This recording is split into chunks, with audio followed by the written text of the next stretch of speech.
Ultimately, I bring people present to their bodies so that they can be aware of sensations, tune more into relaxation, and track their sensations, which will allow them to eventually access higher states of arousal.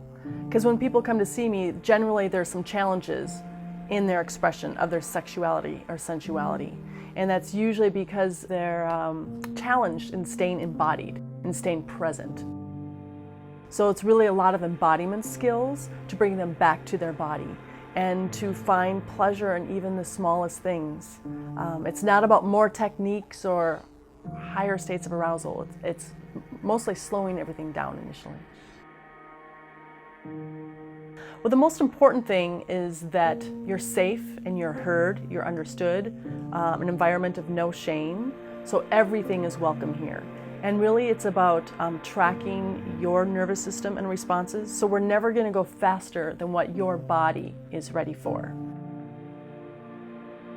The work that I do with others really helps people become more present in their bodies, learn what they like and don't like, how to communicate that, to set boundaries, and not just what you want to say no to, but what you want to say yes to. So it could be embodiment practices, it could be breath, it could be movement, sound. There is the possibility of a genital touch, but that's only when a person is ready and that there's a very clear learning intention around that. Every body is different and everyone comes to me with different reasons and has a different level of comfort. So the pace which we go is according to your body and your needs and your comfort level. Our brains are hardwired to remember fear and trauma or our hard times to protect ourselves. However, it does take time to reprogram that, so our neurological pathways are more attuned to joy and pleasure and inviting more of that. And once we can relax into our bodies, we're able to invite more arousal and pleasure.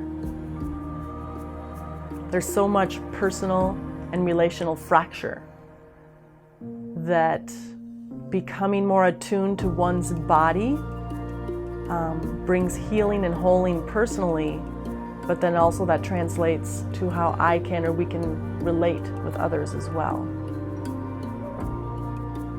When people come to me, a lot of times it's because, am I normal? Am I broken?